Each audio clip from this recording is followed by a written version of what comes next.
मनोज व सोनिया दोनों एक ही कॉलेज में पढ़ा करते थे और दोनों एक ही क्लास में ही थे। जब उन्हें लंच ब्रेक होता तो वो कॉलेज की एक रेस्टोरेंट में आकर एक साथ ही खाना खाया करते थे। वहीं से उन दोनों के प्यार की शुरुआत हो जाती है और वो दोनों एक दूसरे से प्यार करने लग जाते हैं।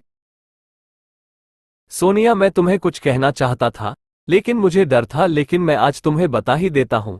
क्या तुम मुझसे प्यार करती हो और मुझसे शादी करना चाहोगी?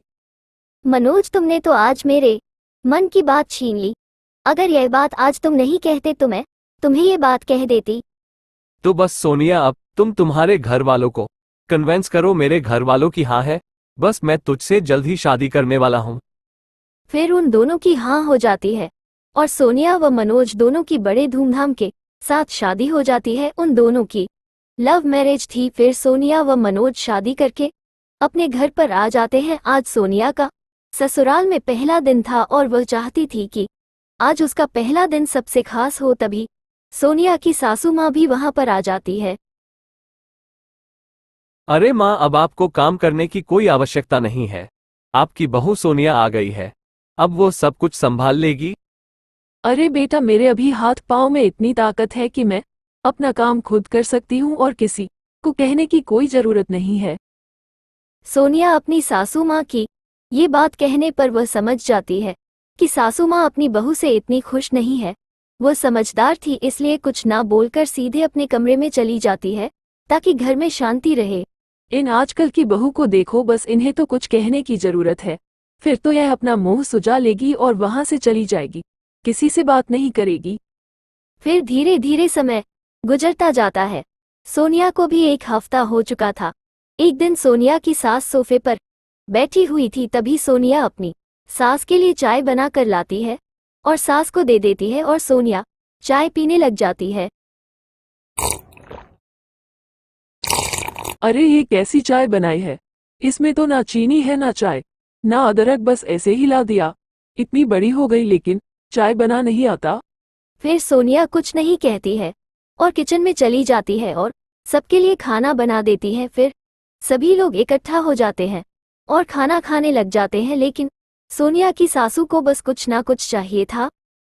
अरे तुमने ये कैसा खाना बनाया है? तुम्हें तो खाना बनाना भी नहीं आता है। इतना गंदा खाना ये कौन खाएगा? इसमें पता नहीं कितनी भयंकर बदबू आ रही है। तुम्हारे माँ बाप ने तुम्हें खाना बनाना नहीं सिखाया? माँ, आप मुझे कुछ भी कह दो, लेकिन मेरे माँ बाप के बारे में कुछ ना कहो। इसमें उनकी क्या गलती है और मैंने खाना अच्छा ही तो बनाया है। तुम आजकल की बहू को तो बस लड़ने का बहाना चाहिए। तुम्हें दो शब्द क्या कह दे तुम तो बस हमारे सर पर चढ़ने लग जाती हो। फिर सोनिया गुस्सा हो जाती है और अपने मायके में आ जाती है। अरे बेटा, तुम्हारी चाल चलन से मुझे तो ये तो पक्का यकीन हो गया है कि तुम अपने ससुराल से झगड़ा करके यहीं पर आए हो, लेकिन तुम्हारा घर है और तुम आ सकती हो। लेकिन पापा, मुझे ऐसे परिवार में नहीं रहना जहाँ पर मेरी कोई इज्जत ना हो और सब लोग मुझे बात बात पर वो मुझे ताने मारते हैं। फिर सोनिया को अपने मायके में रुके काफी दिन हो जाते हैं। तभी उसके पापा सोनिया को कहते हैं, बेटा, ये तुम्हारा घर है और तुम चाहे जितने दिन यहाँ पर रह सकती हो, लेकिन मैं तुम्हें एक बात कहना चाहता हूँ, बस तुम उस बात का बुरा मत मानना। ठीक है पापा, आप कह दो, मैं आपकी किसी बात का बुरा नहीं मानती हूँ। बेटा, तुम अब की बार ससुराल जाओ, अगर तुम्हारी सासू माँ तुम्हें डांटे तो तुम बस एक काम करना, एक गिलास लेना और उसमें थोड़ा पानी डालकर अपने मुंह में रख लेना, और जब सासू माँ डांट दे तो उस पानी को थूक देना। बस मेरा इतना कहना मान लो। फिर सोनिया अपने पापा की बात मान लेती है और अपने ससुराल में चली जाती है। सोनिया के पापा बहुत समझदार थे। फिर सोनिया अपने ससुराल में पहुंच जाती है और अपनी सासू माँ को चाय पिलाने लग जाती है। फिर सोनिया एक गिलास से अपने मुंह में पानी पी लेती है, क्योंकि सासू माँ अब डांटना वाली थी। अरे बहू, तुम इतने दिन अपने मायके जाकर आ गई, लेकिन तुम अभी तक चाय बनाना भी नहीं सीखी। इतनी बकवास चाय बनाई है कि पीने की इच्छा नहीं हो रही है। लेकिन सोनिया के मुंह में पानी था, इसलिए सोनिया अपनी सास को वापस कुछ भी बोल नहीं पा रही थी। सब कुछ सुनने के बाद सोनिया वापस किचन में चली जाती है। फिर कुछ दिनों तक ऐसा ही चलता रहता है। जब भी सोनिया की सासू माँ उसे डांटती वह अपने मुंह में पानी ले लेती थी।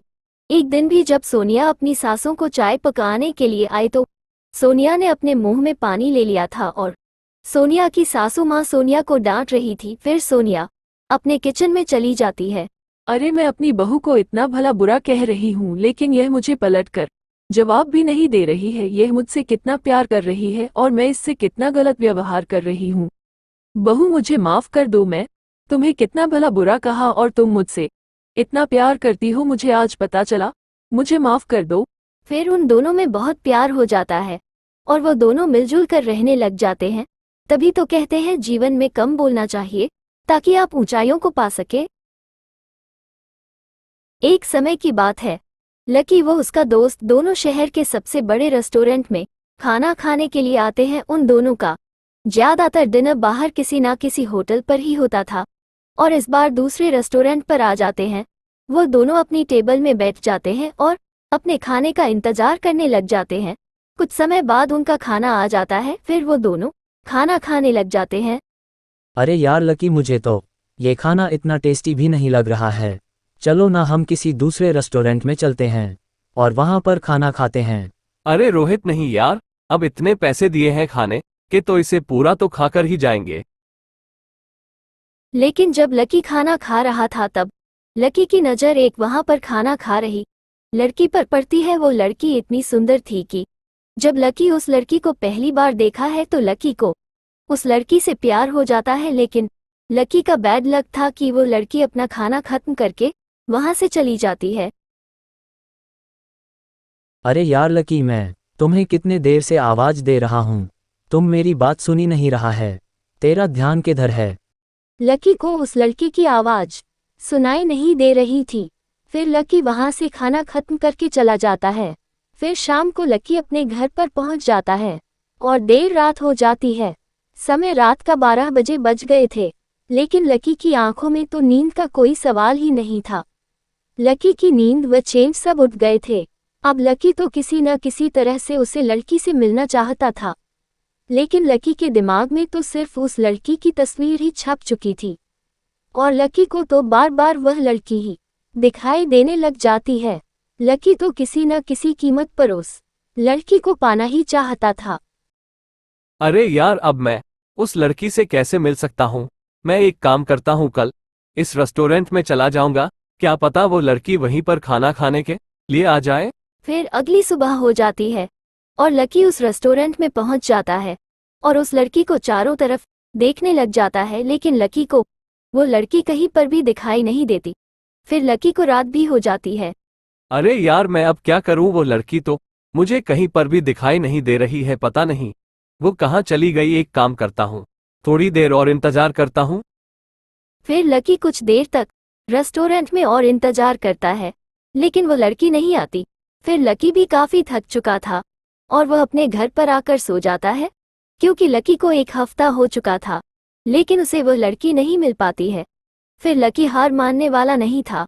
वो अगली सुबह उस रेस्टोरेंट में फिर चला जाता है और वहीं पर उस लड़की का इंतजार करने लगता है। लकी को उम्मीद थी कि वो आज उसे मिल ही जाएगी। लकी हार मानने में वाला नहीं था, उसे यकीन था कि उसे एक ना एक दिन जरूर मिल जाएगी। अरे यार, मुझे काफी दिन हो गए, वो लड़की मुझे नहीं मिली। अगर वो आज नहीं आई तो मैं यहाँ से चला जाऊंगा, फिर नहीं आऊंगा। तभी लकी को पीछे से एक मीठी आवाज सुनाई देती है। अरे क्या बात है लकी, तुम मेरा 2 हफ्तों से इसी रेस्टोरेंट में इंतजार कर रहे हो। जब लकी पीछे देखता है तो उसे वह लड़की दिखाई देती है। लड़की को देखते ही लकी के मुंह में शब्द अटक जाते हैं। वो कुछ भी बोल नहीं पता, बस लड़की को देखे जा रहा था। अरे लकी, तुम मेरा 2 हफ्तों से पीछे लगे हुए हो। आज तुम्हारे सामने खड़ी हूं तो तुम बस कुछ बोल भी नहीं रहे हो। अरे ऐसी बात नहीं है, तुम अचानक से मेरे सामने आ गई तो मेरा दिल थम सा गया। लेकिन एक बात बताओ, तुम्हें कैसे पता चला कि मैं 2 हफ्तों से तुम्हारा इंतजार कर रहा हूँ? इसका मतलब तुम मुझे देख रही थी, तो आज पूरे 2 हफ्ते गुजरने के बाद आए हो, पहले ही आ जाती। अरे हाँ, मुझे पता था, लेकिन आजकल के लड़के शरीर के आकर्षण को देखकर ही प्यार करते हैं, इसलिए बस मैं तो तुम्हारी परीक्षा ले रही थी। और तुम्हारा प्यार सच्चा है? चलो अच्छा है, तुम्हें पता चल गया। और हाँ, मैं तुमसे बहुत प्यार करता हूँ, वो तुमसे शादी करूंगा। अरे हाँ लकी, तुम ही मुझे पहली बार जब रेस्टोरेंट में आए थे तो तुम मुझे बहुत अच्छे लगे और उस समय ही मैं अपना दिल तुम्हें दे बैठी थी, लेकिन मुझे भरोसा भी नहीं था, इसलिए मैंने 2 हफ्तों तक तुम्हारे बारे में पूरी जानकारी निकाली और मुझे सब कुछ पता चल गया और मैं तुमसे शादी करने के लिए तैयार हूँ। फिर लकी और वो लड़की दोनों एक दूसरे को पसंद आ जाते हैं और वो लड़की भी लकी को पसंद करने लग जाती है।